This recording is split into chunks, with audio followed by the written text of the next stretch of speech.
Second, 5 seconds. Start. The woman sat by herself in the small room at the back of the house. She could hear the voices of the people sitting together in the large front room, and at times a few notes from a well-known air would reach her from the radio set, which was always kept near the door. Generally, she liked to sit with the others in the evening, hearing them talk about the events of the day and expressing opinions of the news given out by the BBC. The people were employed in such different ways, and they held such widely differing opinions that she, who knew little about the arts of any room, believed that to sit in that room was as good as going to watch a play. That might, however, she continued to sit by herself in the small and rather plain back room that had been used as an office for the past 30 years. She looked down at her hands and saw on them signs of years of hard work. Not for her were the white hands of her boarders, few if any of whom had ever done any really hard work in their lives. Her hands were red and covered with little black lines. For as long as she could remember, she had had to work for her living, helping her mother, and afterwards working in the boarding house steno. That day her boarding house had been bought. She herself had signed the papers that meant that the house would pass into other hands next month. Stop. Another woman would own the boarding house and would plan the meals for the boarders, and would, or so she hoped, look after their comfort and well-being.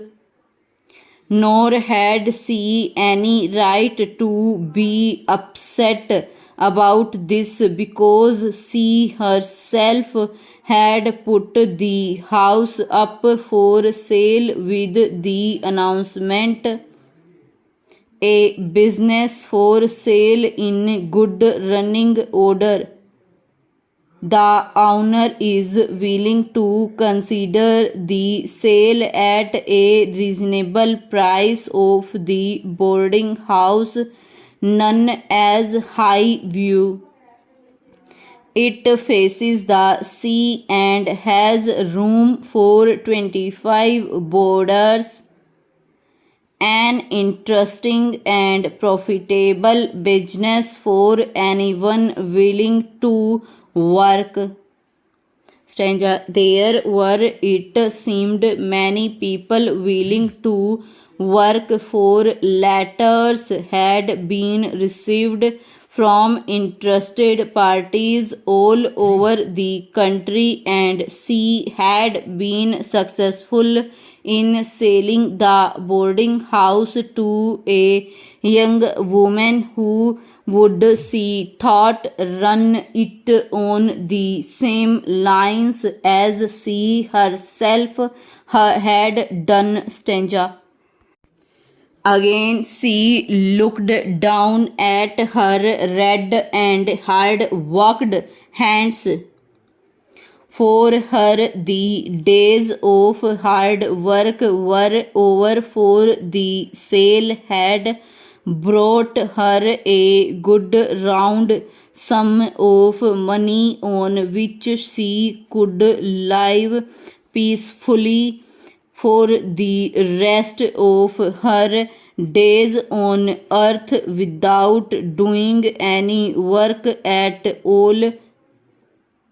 A strange and to a strange life, she thought. She was 13 years old when her mother had died, and she had gone to live with a relation who worked as a housekeeper in a small boarding house at the seaside. She had become a maid of all work, running about for everyone, of getting little for her trouble. After 2 years, the owner of the boarding house, who was very old, had died, but the two of them, she and her relation, just kept on working in the same way.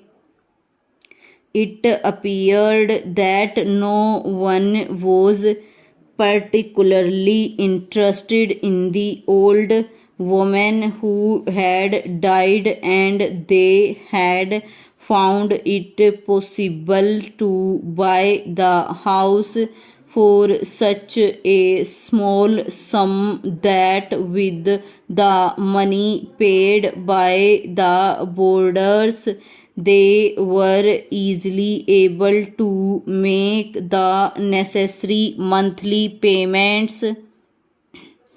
They had, as it were, fallen heir to the property. They kept the place very, very clean, and years passed, they were able to buy the house next door and the house next door to that, until in the end Highview became quite an important building.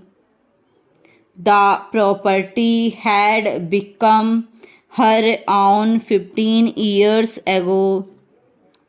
She had never married like other women because the boarding house had been her life. Now she was growing old, and there was no one to whom she could leave the place.